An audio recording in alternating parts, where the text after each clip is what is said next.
that's not the biggest news of the week.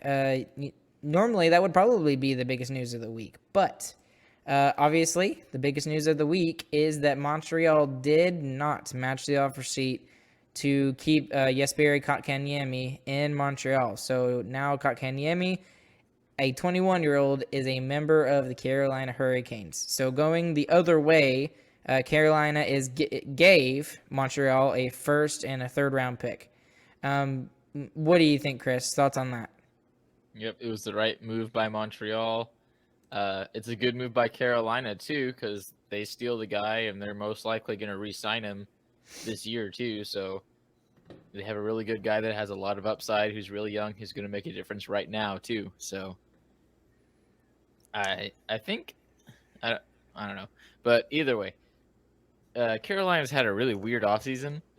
So they've signed a lot of players that have been good signings, like the Kotkaniemi signing. Like, I think that's good.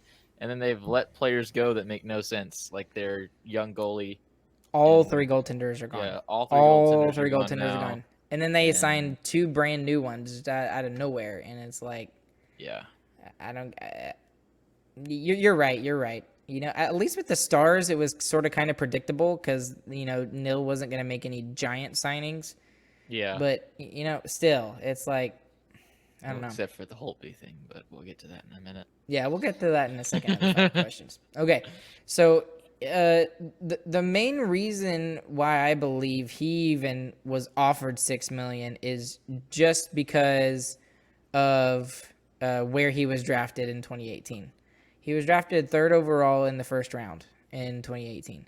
So there's a lot of upside. No, excuse me, hiccups. There's a lot of upside to Kotkaniemi. But this is a guy who he played all 56 games last season. 5 goals, 15 assists for 20 points, and that's it. That doesn't sound like a $6 million guy. Now, obviously, they had to overpay him to make sure that Montreal wouldn't match it. But That's the big thing, in my opinion. They need to make sure that they're stealing the guy, because that's what you're doing when you're signing an RFA. You're stealing the guy from the other team. right. So, and then that's what it cost to get him. And now Kotkaniemi knows that Carolina is really sold on him. They really want him to play for them, and he'll sign an offer for them probably this season. Like I said, and it'll be way less than 6, because even he knows that 6 is too much. Like, he knows he's not worth that right now. But Can you imagine getting that offer sheet? well, First off, the amount of money.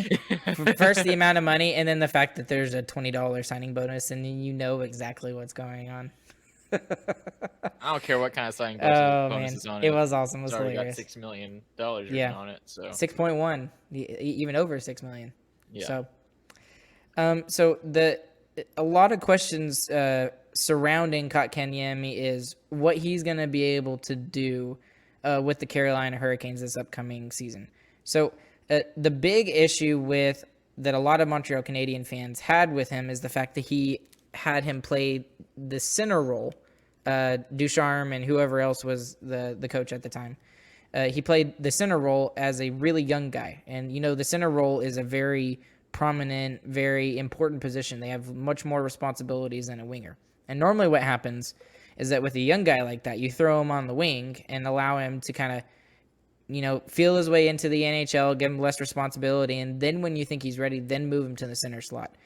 And it's already been mentioned that by Don Waddell that he will be playing on the left wing side. I mean, there's no way that he's playing in the center spot in Carolina because, you got Sebastian Aho, you got Vincent Trocheck, and you've got Jordan Stahl. And Jordan Stahl on that third line, he's going to be playing with a lot of really, really good forwards. So, let's just say that he plays on the second line.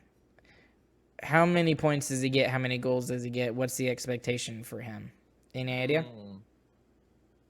I mean, if he can get 15 or 20 goals, like, that's a really great season for him.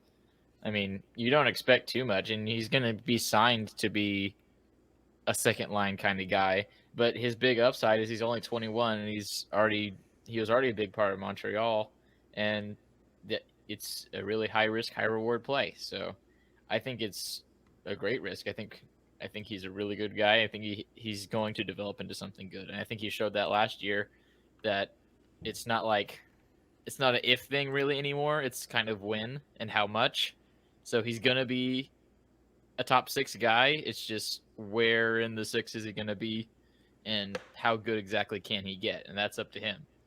Right, and I think you said the key word. He's 21. Yeah, So I mean, even though he's been in the league for 3 years now, it seems like he's a lot older than that. And on the defensive side of the puck, you know, working in a defensive structure team as Montreal was, I mean, he's probably already got that side of the puck down, the defensive side as a defensive forward. So yeah, we'll see. exactly. So he's already a good player now, and he's only 21, and he's shown that he can get better, which is why he's worth stealing for $6 million. Right, and obviously Carolina agrees with that situation. And plus, I mean, can you imagine having him play with Sebastian Aho and Svechnikov or Teravainen?